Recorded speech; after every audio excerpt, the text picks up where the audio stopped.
What's up, YouTube? Welcome back to our channel. Today we are literally pushing paperwork pretty much all day.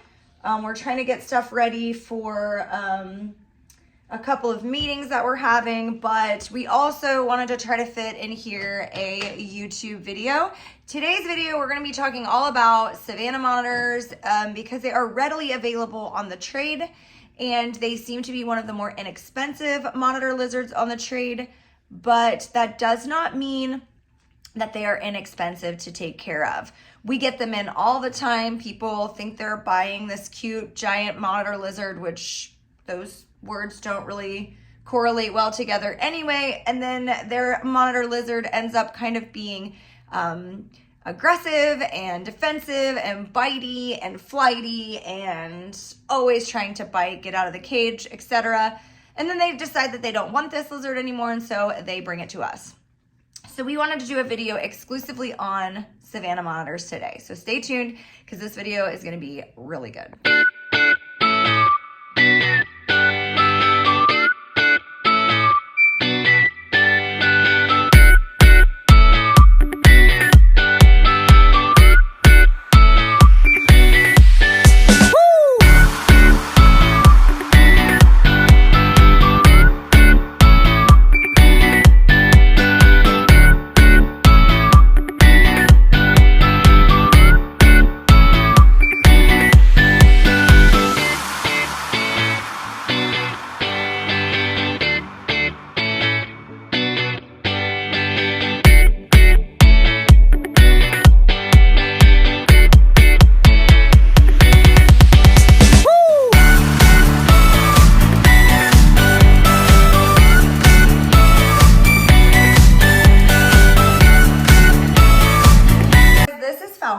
Falcor was a rescue. His owner before me, who is lovely, by the way, we really like her. She's a sweetheart, but she had some unfortunate things happen. See how he's looking at my hand? He's gonna try to bite. We do not eat the hands. So she had an unfortunate event happen, and her electricity got shut off. So he was actually left without heat for a couple of days. He does have some like neurological issues from that, but he seems to be recovering really well. You can see he kind of walks with a little bit of a wobble. He's probably gonna have that for the rest of his life. Savannah monitors cannot get below 60 degrees or they do start to develop long-term permanent issues from that. So the Savannah monitor is also known, well, its scientific name is the Varanus exanthematicus. Say that 4 times fast. And they are indigenous to Africa and the Savannah deserts. The Savannah desert is a very, very hot, arid climate. So it's important to keep their enclosures super arid, and they need a basking spot of at least 110 to 120 degrees. You have a hair in your mouth. He's like, oh, is that food?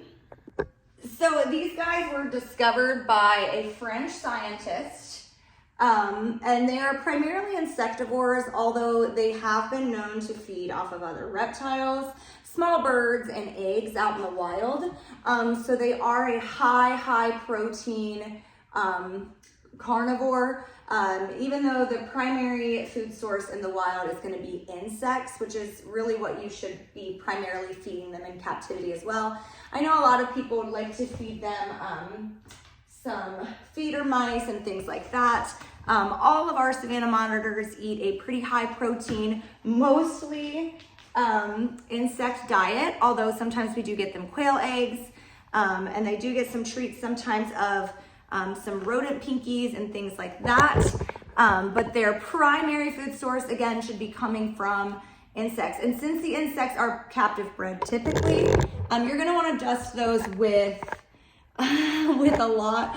The supplements, we give them calcium. Every couple of days we dust our insects with calcium. And then we also do a multivitamin. Let's see if I can get him to come back over here. Hey, buddy. Just wave your crop. Hey. Come on. He sees my hand. Come on. Woo. So some cool facts about the Savannah monitor. Although they are a diurnal animal, which means they're pretty much up all day during the day, they do like to hunt in the more of the crepuscular time of day, the sun is rising or as it's setting. So they do really like to hunt in burrows. It's cooler in burrows during the hotter points of the day. They're going to be hiding from that intense sun instead of basking in it. So they also, look at Monty, he's trying to come out. They are also a terrestrial animal.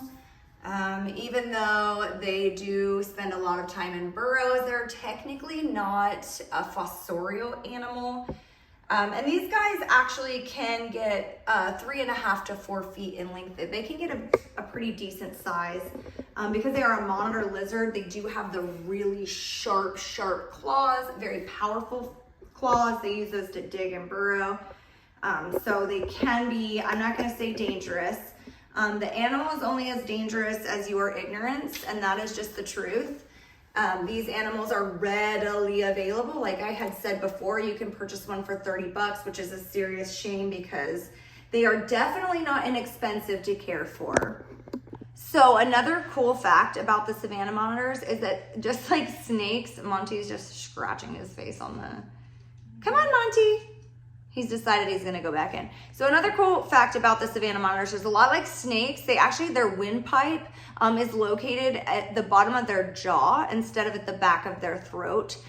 So while they're eating and swallowing, they actually are still able to take full breaths, which allows them to eat the bigger size prey animals. They do not chew their food. They literally swallow it whole, just like a snake. It's really fun to watch, especially with the larger prey animals, like if you're feeding them pinky mice or fuzzies. Now, occasionally they will get a big, juicy, hissing cockroach, and they do tend to kind of chew those a little bit.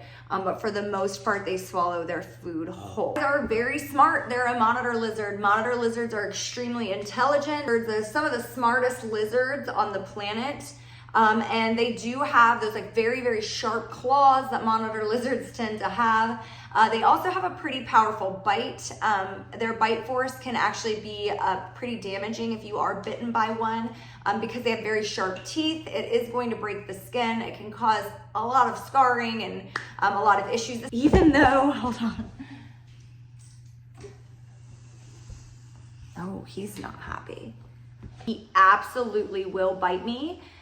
He's probably gonna try right now, but I have my hands hidden. So a good thing to know is if you are going to get a Savannah monitor, you likely will get bitten. They have a very high food response. They're always hungry, okay? They're just like a reticulated python. They're constantly looking for food. So if you're going to have one of these, you can tame them by handling them. But honestly, my experience with Savannah monitors is that they are just so food motivated.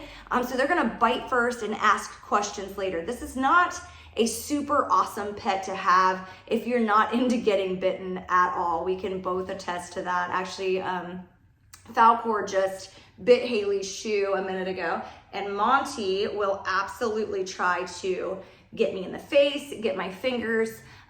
Fortunately, I have a lot of experience handling these monitor lizards, so I have never actually been bitten by one. I have several here, many I have. I do know how to handle them. I know how to hold them. I know how to make sure that they are away from my fingers and my face and those sorts of things. A good placement is obviously right underneath the front legs like this, and just far enough back on the neck that they can't turn and bite you. And then I have positioned my thumb in between his legs, and I kind of wrap my hand around the tail like that. This allows me to be in control of the animal, although I don't want him to feel like I am manipulating and controlling him. I just kind of want him to get comfortable with me. So he's going crazy. I do water train them, which basically means that we take baths with the monitor lizards. And that kind of helps to tame them down a little bit. If they're needing to get out of the water, I like to sit in the water with them, put my hands in the water, and kind of help them, like guide them to my body so that they know they're gonna use me as the thing to get out of the water and help themselves. So that way, they're forming a bond of safety with me, and it kind of helps to kind of like let them know that, like, first of all, I'm not food.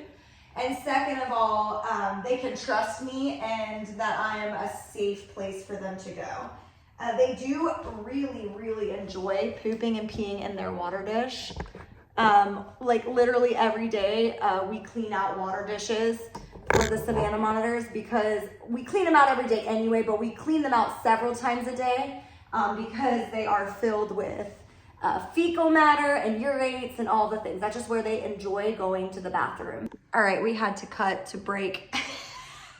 Oh! Why are you mad? Why are you mad? It's under there. Huh? Where's Falcor? Oh my gosh. Monty's scared of Falcor. And Falcor wants to eat Monty, I'm sure. Monty, you're not gonna go flying across the room there, bud. All right? Where? I see his. All right, you can get down. All right, we're gonna let them free roam a little bit. He's really excited to be out of his cage, and I don't blame him. It's been a few days since he's been able to free roam. Now, I don't really recommend these animals to anyone who is a beginner hobbyist. Can I be honest? I don't really recommend them to anyone. These guys are mostly 99% of the time when you buy a Savannah monitor off of the trade, they are gonna be something we call wild caught, which basically means that someone went out into their natural habitat. Look at him.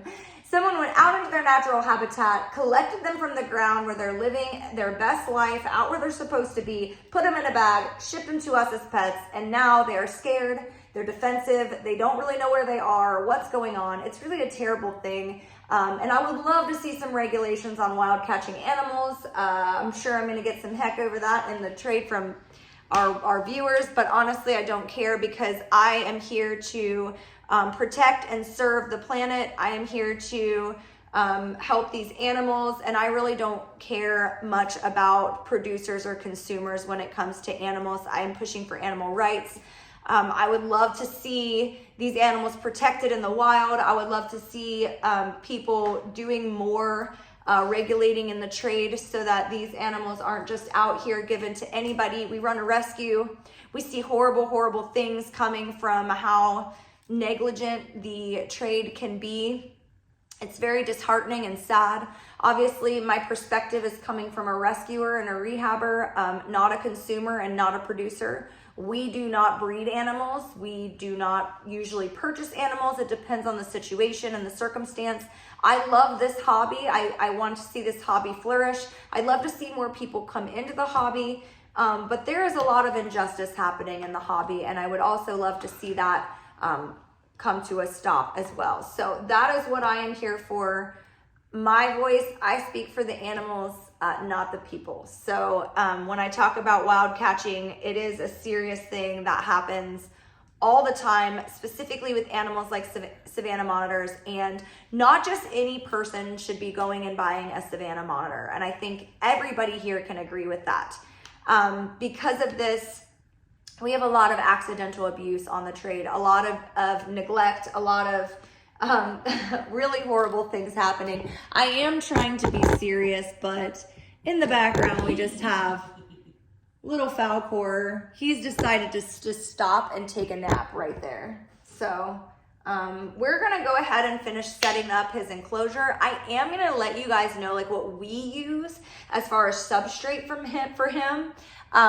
We do not have that in Alfonso's, in Petunia's, or in Monty's just yet. We are just now custom making this really awesome substrate, but it is a mixture of equal parts of play sand, peat moss, and jungle mix from, where do we get our jungle mix? Zilla Jungle Mix.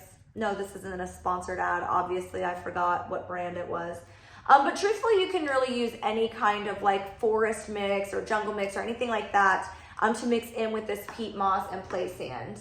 Falcor is coming to check out Monty. They have never met before, so I really have to monitor the two of them so that we aren't getting into any kind of tiffies. I do believe them both to be male, which means that they really shouldn't interact anyway. We have not probed Falcor or done anything with Falcor, so I'm not sure of his sex 100%. It's just his demeanor that tells me he might be a male. But also, like I had said in the past, he's pretty messed up from his circumstances as well. Let's watch this interaction here. I'm just going to control Falcor while he gets a sniff at Monty. We don't need any bites, do we? A lot of times I'll do introductions in the bath. The bath is the best place. Monty's getting upset. Come here, I've got you, Monty. It's just me. Falcor just wants to be It's just friends, me. and Monty's just like, absolutely not. There, now you're safe in your home. Falcor can't hurt you. I do usually do introductions, like if we were introducing Falcor to Monty, and let's say they were both females or one female and one male, we do our introductions in the bath. And again, that is because they are very defenseless, they feel very vulnerable, and they feel it is like very unlikely that they're going to attack or fight in the bath. So we do all of our training, all of our bonding, and all of our meet and greets in the bathtub. This is just a little trick that I learned when I first started working with lizards, tegus, and things like that. We do often use the bath for bonding, training, and then if they're a communal animal, or if they can be communal, we'll use that for meet and greets as well.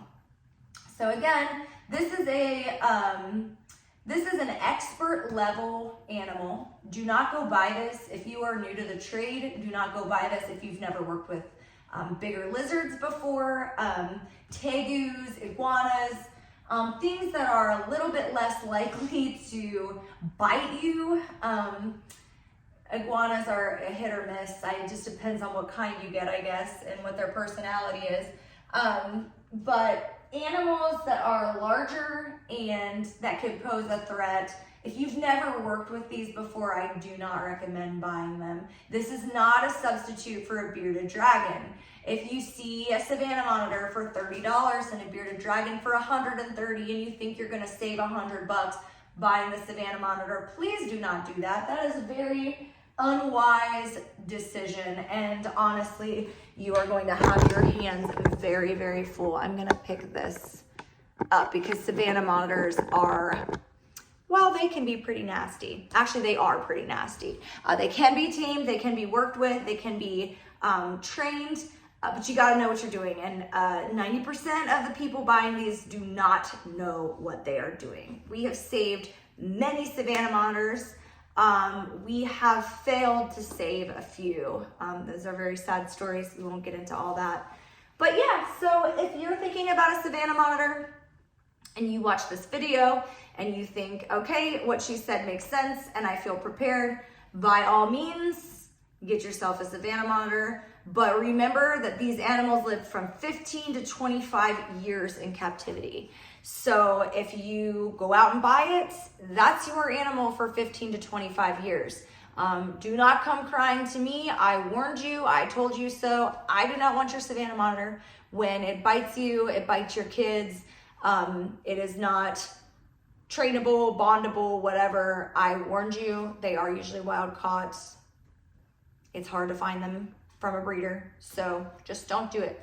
If you're having any doubts, just don't do it. Speaking of, mine just disappeared back in. I think he's behind the black rocks. All right, now let's talk about the enclosure. So Savannah monitors do like to burrow, so you want to give them enough substrate that they can kind of burrow down into.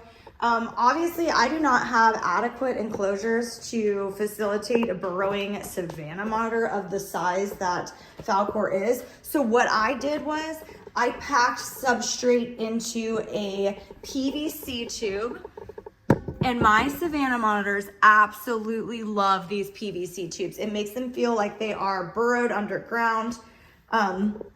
We've got a little basking area over here. He basks in this because it feels kind of like a bush. You can find them in bushes out in the wild. So he'll get up in here where it's nice and warm, and he'll sit on that bush, and he's able to get that heat from his lights above. It's not a huge enclosure. but it's what we have to work with. We do give him a big enough water dish that he can submerge his whole body into, and he will get in there and poop and pee. That has to be changed at least once, if not 15 times every single day. So that is our spiel on Savannah monitors. I really, really hope that you guys take everything I said in account when you are thinking and considering buying a Savannah monitor for your family. This is not a dachshund. This is not a fluffy kitty. This animal is really intense and they can deliver a pretty intense bite. So think before you purchase, and I'll see you guys back here next time.